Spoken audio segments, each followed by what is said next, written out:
Welcome to our channel. నేను మీ లక్ష్మణ్. ప్రస్తుతం మనతో పాటు ఉన్నారు ప్రముఖ real estate expert Nandi Rameshwar Rao గారు. నమస్తే సార్. 1 మంత్ అవుతుంది కొంచెం మీరు తిరుగుతున్నారు బాగా సార్.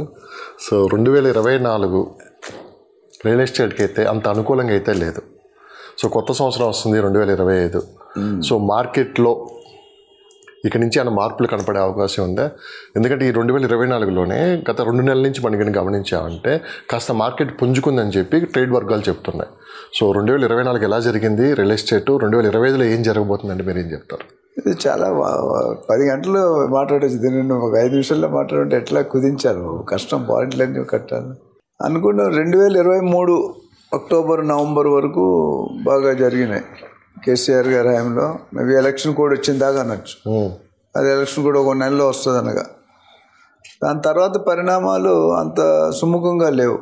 ఎందుకంటే ఓకే, అందరికీ తెలిసినట్టే ప్రతి ఎలక్షన్కి కొద్దిగా స్లో డౌన్ అవుతుంది, మందగిస్తుంది. అవును, కానీ ఇది ఇయర్ మొత్తం ఉంది. ఇయర్ మొత్తం ఉందంటే దాన్ని మనం చాలా తీవ్రంగా పరిశీలించాల్సిన అవసరం ఉంది. ఎందుకంటే గవర్నమెంట్ 7 లక్షల కోట్ల అప్పులో ఉంది, తెలంగాణ గవర్నమెంట్. ప్లస్ కొత్త సీఎం 6 పథకాలు అమలు పరచడానికి కొన్ని వేల కోట్లు కావాలి. ఆ 6 పథకాల్లో ఫస్ట్ది బస్సుది మైల్ది ఇంప్లిమెంట్ చేశారు, మిగతా చేస్తూ వచ్చారు, గ్యాస్ ఇవన్నీ. ఇక్కడ ఇంపాక్ట్ రియల్ ఎస్టేట్ మీద ఏం పడుతుందంటే ముఖ్యంగా ఫస్ట్ 6 నెలలు 7 నెలలు ముఖ్యమంత్రి గారు సెటిల్ అవ్వడానికి టైం పట్టింది. అంటే ఎవరైనా ఆ ప్లేస్లో కొత్త టైం ఫస్ట్ డైరెక్ట్గా సీఎం అయ్యి కొత్తగా లీడర్ వచ్చాడు, ఉన్న పరిస్థితులు అర్థం చేసుకోవాలి. ఏమైనా కొత్త చర్య తీసుకోవాలంటే ఉన్నది ఏముందో తెలుసు, ఏం వీక్ ఉందో ఏం స్ట్రాంగ్ ఉందో తెలుస్తుంది. దానికి 6-7 నెలలు కొట్టేసింది. ఈ 6 నెలల్లో కూడా బిల్డర్స్తో కానీ రియల్టర్స్తో కానీ మీటింగ్లు అనేవి జరగలేదు. పేపర్ ప్రాజెక్ట్ 1-2 వచ్చినా పెద్దగా దానికి ఊపందుకోలేదు. సో మొన్న క్రెడై కాన్ఫరెన్స్కి వెళ్ళినప్పుడు క్రెడై ముందు రోజు బిల్డర్స్ని కలిసి అంత కొద్ది చర్చా గోష్ఠి జరిగింది. కొన్ని పాయింట్లు డిస్కస్ చేశారు. అందులో కొన్ని చెప్పారు.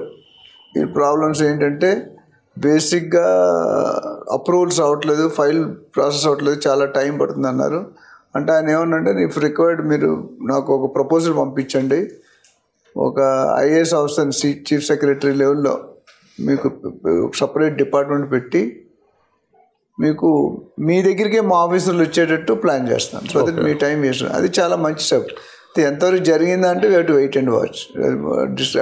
స్టేట్మెంట్ ఇచ్చి కూడా 3-4 నెలలు అయిపోయింది. ఐ థింక్ అక్టోబర్ సెప్టెంబర్లో జరిగింది. కానీ గతంలో కూడా సింగిల్ విండో పాలసీ తీసుకొని వచ్చి పెద్దగా అది సక్సెస్ అవ్వలేదు అని చెప్పి కూడా మనం విన్నమాట. కానీ ఇప్పుడు రీసెంట్గా 2 days బ్యాక్ శ్రీధర్ బాబు గారు మినిస్టర్ ఎవరైతే ఉన్నారో ఆయన ఒక 3D పాలసీ తీసుకొని వస్తాం, వెంటనే మీకు పర్మిషన్ ఇవ్వడానికి కూడా అన్ని ఏర్పాట్లు చేస్తామని చెప్పి నేను చెప్పడం కూడా జరిగింది.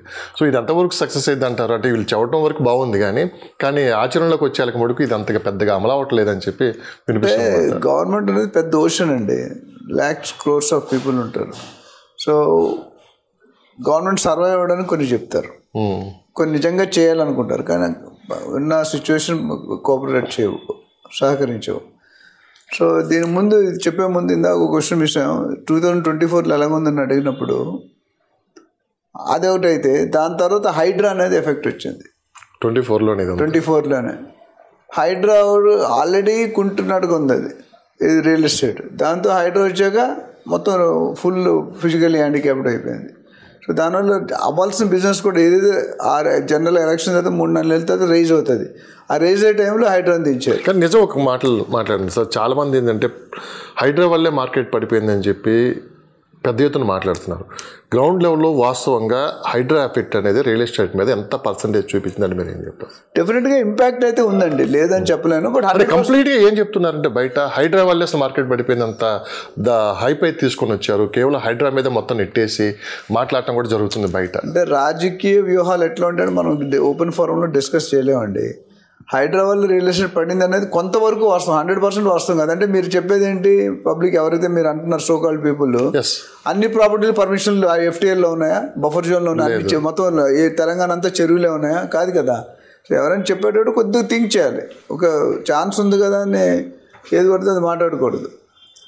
సో నేనేమంటా అంటే హైడ్రా ఎఫెక్ట్ అనేది ఉంది, కానీ మనం అంతకుముందు కూడా మాట్లాడడం హైడ్రా యూటర్న్ తీసుకుంది 4 రోజుల తర్వాత, 2 నెలల తర్వాత ఫస్ట్ యూటర్న్, తర్వాత డబుల్ యూటర్న్. ఇప్పుడు అంత అగ్రెసివ్ లేదు, ఇప్పుడు ఎవరు మాట్లాడట్లేదు హైడ్రా. కానీ మీరు యూటర్న్ తీసుకున్నాను మీరు అంటున్నారు, హైడ్రా చేసే పనులు చేసుకుంటూ పోతూనే ఉంది. అంటే సోషల్ మీడియా వచ్చిన తర్వాత ఏం జరుగుతుందంటే ఏదైనా ఒక కార్యక్రమం మొదలుపెట్టినప్పుడు దాన్ని ఒక 10 రోజులు పెద్ద హైలైట్గా చూపించడం, తర్వాత ఆ ట్రెండ్ ఎప్పుడైతే అయిపోతుందో జనానికి కూడా బోర్ కొట్టిందో అప్పుడు దాన్ని వదిలేయటం, ఇదంతా కామన్గా చూస్తూనే ఉన్నాం. కానీ హైడ్రా డే 1 నుంచి ఎలా ఉందో ఇప్పటికి అలానే ఉంది. సో మనకు వినిపిస్తున్న మాట నేను 100% నా పర్సనల్ ఒపీనియన్ అంటే 100% కరెక్ట్ కాదండి. ఫస్ట్ నెలలో ఉన్న దూకుడు 2వ నెల లేదు, 2వ నెలలో ఉన్న దూకుడు 3వ నెలలో లేదు. ఇప్పుడు హైడ్రా గురించి ఎవరు ఎక్కువ మాట్లాడట్లేదు. ఎందుకంటే ఒక సిస్టమ్, ఒక CEO, కంపెనీ CEO మాట్లాడనుకోండి, చంద్రబాబు నాయుడు CEO అంటారు. అలా ఏదైనా ఒక 10,000 కోట్లు 5,000 కోట్లు CEO ఉన్నాడు. CEO మారినప్పుడు వాడి టీము, వాడి ఐడియా, వాడి లెవెల్స్ వస్తాయి. ఇప్పుడు ఇక్కడ కూడా అంతే ఉంది. కొత్తగా రేవంత్ రెడ్డి గారి ఏంటి ఆలోచన అనేది చాలా కరెక్ట్. ఏది తెద్దాం, చెరువులు కాపాడదాం, నాలాలు కాపాడదాం, పార్కులు కాపాడదాం అనేది కరెక్ట్. కానీ వాస్తవంగా చూస్తే తెలంగాణ ఇవ్వడం తప్పు కాదు, కానీ తెలంగాణ ఇచ్చే విధానం తప్పు అన్నారు. అంటే ఇక్కడ ఐడియా కరెక్టే, కానీ కొద్దిగా రీసెర్చ్ చేసి పెట్టుంటే ఈ ప్రాబ్లం లేకపోయింది. ఇప్పుడు ఏమైంది, రీసెర్చ్ లేనందువల్ల కొద్ది యాక్షన్కి రియాక్షన్ చూపించారు. న్యూటన్స్ థర్డ్లో అంతే, for each and every action I have equal and opposite reaction. So నువ్వు ఇలాగంటే నేను ఇలాగంటా అన్నారు. అక్కడ కొద్దిగా టీచింగ్ ప్రాబ్లం తగ్గింది, అంటే కొద్దిగా పెరిగింది. ఏమైంది, నిన్న గోపురం ఇవాళ ఇల్లు కోలగొట్టారు, ఎన్కన్వెన్షన్ తీస్తారు, మురళీమోహన్ గారు నోటీస్ ఇచ్చారు, పల్లా రాజేశ్వర రెడ్డి గారికి ఇచ్చారు. సో నేను అన్నది ఏంటంటే జరిగితే అప్పటికి ఇప్పటికి తేడా ఏంటంటే హైడ్రా U-turn W-turn ఎందుకనంటే ఇప్పుడు జవహర్ నగర్లో 1000 ఎకరాల జాగా ఐడెంటిఫై చేశారు. చేసి ఎవరికైతే ఇల్లు కోలగొడుతున్నామో వాళ్ళకి ప్లాట్లు 100, 150 ఏదో సైజ్ చేసి ప్లాట్లు అలొకేట్ చేసి ఇస్తా ఉన్నారు. దాంతోపాటు ఇల్లు కట్టేనే ఇస్తా ఉన్నారు, ఇల్లు కట్టుకోవడం డబ్బులైనా ఇస్తా ఉన్నాడు. సో అది దాని దగ్గర స్లో అయింది. అట్లానే నోటీసులు లేకుండా సడన్గా సాటర్డే మార్నింగ్ పూట వెళ్ళి కోలగొట్టండి. సాటర్డే ఎందుకు వెళ్తారు, సాటర్డే సండే కోర్టు ఉండదు, స్టే కూడా తెచ్చుకోలేము. నాగార్జున గారు కూడా అదే సాటర్డే ఎర్లీ మార్నింగ్ వెళ్ళంటున్నారు. సో నేను అనేది ఏంటంటే అది పెట్టినందువల్ల కొద్ది కరెక్షన్ తెలుసుకున్నారు, ఈ ప్రాబ్లం ఉంది, ఓహో ఇట్లా ఊహించలేదు, అంత తీవ్రంగా ఊహించలేదు. కానీ ప్రాబ్లం ఏమైందంటే 10 మంది ఉన్నోళ్ళు 5 మంది ఉన్న డబుల్ బెడ్రూమ్ కొంతమందికి ఇస్తాను అన్నారు. సో 30,000 40,000 డబుల్ బెడ్రూమ్ ఫ్లాట్స్ ఉన్నాయి, ఈ 1000 ఎకరాలు ఉంది. ఇదే కొద్దిగా ముందు చేసి నీకు ఎరగొడతాం, నీకు అక్కడ పెడతాం అంటే డిఫరెంట్ ఉండేది. సో అక్కడ కొద్దిగా ఎఫెక్ట్ అయింది. సో మొత్తం మీద అయితే 2024 మార్కెట్ ఒడిదుడుగులతో పాటు ఒక కన్ఫ్యూజ్కి అయితే గురైంది. కాస్త ఇప్పుడే కోలుకొని బయటకు వస్తున్నారు. 2025 అడుగు నవంబర్ 2024 నుండి కొద్దిగా ఎంక్వైరీ స్టార్ట్ అయ్యండి. నేను డీల్స్ బిజినెస్ బాగా అయిపోతాను లేదు, up to September October almost stand still అయిపోయింది. బిల్డర్స్ రోడ్డు మీదకి ఉన్నారు ఆల్మోస్ట్, అంటే చావలేక బతుకుతున్నారో బతలేక అట్లా ఉందన్నమాట. ఎందుకంటే ఓవర్ హెడ్స్ ఉంటాయి వాళ్ళకి, రెంట్లు కానీ శాలరీస్ కానీ ఇవన్నీ ఆఫీస్ మెయింటైన్ చేయని కొన్ని లక్షల కోట్లు, కొన్ని ఆఫీసులు కోట్లలో ఖర్చు పెడతారు నెలకి. ఇన్కమ్ లేదా ఎక్కడ చేస్తారు. సో ఇప్పుడు ఏమైందంటే నవంబర్ నుండి కొద్దిగా ఇక్కడ కాన్ఫిడెన్స్ లెవెల్ పెరగాలండి. సీఎం లాస్ట్ డిసెంబర్కి ఈ డిసెంబర్కి మాటలు చాలా తేడా ఉంది, కొద్ది ఇంప్రూవ్మెంట్ కనిపిస్తున్నట్టు అనిపిస్తుంది. కానీ ఇంకా ఫర్దర్ రావాలి ఇంప్రూవ్మెంట్. ఇప్పుడు బయట పెట్టుబడులు పెద్దగా రాలేదు. మనం చూసుకుంటే ఏపీ గవర్నమెంట్కి లోకేష్ బాబు అక్కడ అమెరికాలో తిరిగి టెస్లా, ఈక్వినిక్స్, మైక్రోసాఫ్ట్, IBM, గూగుల్ అన్నీ కలిసి కొద్దిగా ఇన్వెస్ట్మెంట్లు ఆల్రెడీ గూగుల్ MOU కూడా చేసేసుకున్నారు. అట్లానే ఇక్కడ అంబానీ, అదానీ వీళ్ళందరూ యూట్యూబ్తో మాట్లాడుతున్నారు. సెంట్రల్ గవర్నమెంట్ కొన్ని 1000 కోట్లు ఇస్తుంది, IRR నుంచి అదానీ కడతాను అంటే కొన్ని ఫండింగ్ ఉంది. ఇక్కడ అంత ఫాస్ట్ మూమెంట్ కనిపించట్లేదు అనేది ఒక ఫీలింగ్. సో అది ఎప్పుడైనా రియల్ ఎస్టేట్ పెరగాలంటే FDI రావాలి, ఫారెన్ ఫండింగ్ రావాలి. ఫారెన్ ఫండింగ్ వస్తే ఏమొస్తుంది, ఇండస్ట్రీ వస్తుంది, ఇండస్ట్రీ వస్తే ఎంప్లాయ్మెంట్ వస్తుంది, ఎంప్లాయ్మెంట్ వస్తే బయింగ్ కెపాసిటీ పెరుగుతుంది, శాలరీస్ వస్తాయి, తర్వాత అన్నీ ఆరుగుతుంది. సో అది లేదు.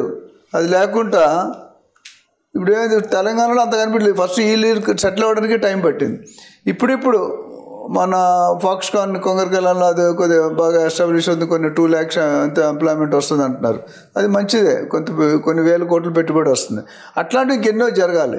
సో 2024లో ఈ సెటిల్ అయిన ఇదే జరిగి పెద్దగా మార్పులు లేదు, పెద్దగా చేంజ్ చేసి ఇప్పుడు 4th సస్టైనబుల్ సిటీ అది మాట్లాడతాం, అది అన్నారు. దాని మీద ఏమవుతుంది యాక్టివిటీ 20,000 ఎకరాలు అన్నారు. పాత గవర్నమెంట్ చేసి అక్కడ 4 కన్ఫ్యూజన్లు ఏమన్నారు, ఫార్మా రద్దు చేస్తాం అన్నారు, షిఫ్ట్ చేస్తాం అన్నారు, ఫార్మా క్లస్టర్స్ అన్నారు, ఫార్మా విలేజెస్ అన్నారు. ఫైనల్గా ఏం జరగదు. కానీ ఇన్ని అనౌన్స్మెంట్ చేసినా కానీ అసలు 4th సిటీ వైపు ఏం జరుగుతుంది? సో ఇన్వెస్టర్స్ అసలు అటువైపు మొగ్గు చూపుతున్నారా? అసలు గ్రౌండ్ లెవెల్లో వర్క్ ఏం జరుగుతుంది అక్కడ అని మీరేం చెప్తారు సార్? అంటే టైం పడుతుంది, ఇనిషియేషన్ అయింది. ఇప్పుడు స్టేట్మెంట్ వల్ల పనులు జరగవండి. ఏదైనా నేను చెప్తాను, చూస్తే పనులు చేస్తే పనులు వస్తాయి, రిజల్ట్స్ వస్తాయి. మీరు ఆయన బాగా ఉన్నామని చూసి అలాగే ఉంటాడు, ఆయన పెరుగుతుంటాడు. సో ఆయన చూసి మీరు కూడా ట్రై చేస్తే రిజల్ట్స్ వస్తాయి. ఇక్కడ ఏమైంది, స్టేట్మెంట్స్ ఇస్తున్నారు కానీ ఫిజికల్ ఇంప్లిమెంటేషన్లో కొద్దిగా చాలా ఉంటాయి. ఒక స్టేట్మెంట్ వెనకాల 100,000 మంది 100,000 మంది వర్క్ చేయాలి. ఫస్ట్ 20 acresలో 20,000 acresలో సిటీ కట్టడం అంటే ఆయన ఎక్కడో సౌత్ కొరియాలో చూశారంట రేవంత్ రెడ్డి గారు, మినిస్టర్, సీఎం మినిస్టర్ చూసి అలాంటి సిటీ ఇక్కడ కూడా నిర్మించారు. వెరీ మంచి ఆలోచన. కానీ ఏది డబ్బులు లేవు అసలు మన దగ్గర. ఏది చేయాలన్నా డబ్బులు కావాలి, డబ్బులు లేవు. నేను అదే చెప్తాను, ఫండింగ్ రావాలి. సో 2025లో వీఆర్ హోపింగ్, ఇప్పుడు నవంబర్ నుండి కొద్ది స్టార్ట్ అయింది, ఎంక్వైరీస్ వస్తున్నాయి, సైట్ విజిట్స్ అవుతున్నాయి, డీల్స్ క్లోజ్ అవ్వాల్సిన అవసరం ఉంది ఇప్పుడు. ఎందుకంటే జనాలు అందరూ కూడా వెయిట్ అండ్ వాచ్లో ఉన్నారు, అబ్జర్వేషన్లో ఉన్నారు. ఏమవుతుంది, ఇంకా తగ్గుతుందేమో. రేటు 1 year బట్టి అసలు పెరగలేదు, తగ్గే ఛాన్స్ ఎక్కడ వస్తుంది? నేను మొన్న కూడా ఒక ఇంటర్వ్యూలో చెప్పాను, మీరు ఎవరైనా కొనుక్కునే వాళ్ళు ఇంకా వెయిట్ అండ్ వాచ్లో ఉండకండి, కొనేసుకోండి. నెక్స్ట్ 2-3 నెలల్లో డెఫినెట్గా భూమి రేట్లు పెరుగుతాయి, స్టాంప్ రిజిస్ట్రేషన్ వాల్యూ పెరుగుతుంది, గవర్నమెంట్ 10,000 కోట్లు 30,000 కోట్లు ఇన్కమ్ వస్తుంది. కానీ మనం ఈ 1 yearని నేను గమనించామంటే ఒక విచిత్రంగా ఉంది. మార్కెట్ స్లో డౌన్లో ఉంది వాస్తవం, కానీ రేట్లు పడిపోలేదు. అంటే రేట్లు ఎలా పడుతుంది? ఆల్రెడీ టాక్ అలానే పెరగట్లేదు రేట్లు, కరెక్షన్ అయిపోయిందండి. ఏదైతే కరెక్ట్ జనరల్గా మీరు చూసుకుంటే trend last 10 yearsలో every 2 to 3 months 100-200 రూపాయలు గజాన్ని పెరుగుతుంది, 100-200 రూపాయలు స్క్వేర్ ఫీట్ పెరుగుతుంది, అవునా? కానీ గత డిసెంబర్ నుండి ఈ డిసెంబర్ 1 year అయిపోయింది. 1 yearలో సేల్స్ డౌన్ అయినప్పుడు రేట్లు పెంచితే ఇంకా డౌన్ అవుతుంది కదా. ఒక పక్క నుంచి హైడ్రాప్ భయం, ఒక పక్క రేటు పెరుగుతాయని భయం, ఒక పక్క గవర్నమెంట్ క్లారిటీ. ఈ రియల్ ఎస్టేట్ నా ప్రకారం పెరగాలనుకుంటే గవర్నమెంట్ నుండి క్లియర్ కట్ డెసిషన్ ఇవ్వాలి. ఈ మా నెక్స్ట్ 5 years ప్రోగ్రామ్, ఇంకా 4 years ఉంది. ఈ 4 years ఇది మా ప్రణాళిక, ఇది మా ప్లాన్. ఈ ఏరియా phase 1, ఈ ఏరియా phase 2, ఈ ఏరియా phase, అది జరగట్లేదు. అన్ని పక్కల ఇప్పుడు మెయిన్ దేనికోసం ఆగింది రియల్ ఎస్టేట్ మెగా ప్లాన్ వేస్తున్నారు. ఇప్పుడు మనకి అంతమంది 2008లో HMDA హైదరాబాద్ సిటీ ప్లాన్ వేశారు, ఇప్పుడు 2050కి ప్లాన్ చేస్తున్నారు. అప్పుడు హైదరాబాద్ ప్లాన్ చేస్తారు, ఇప్పుడు తెలంగాణ ప్లాన్ చేస్తారు. So it's very big subject, ఒక సిటీ నుండి మొత్తం స్టేట్ కవర్ చేయడం.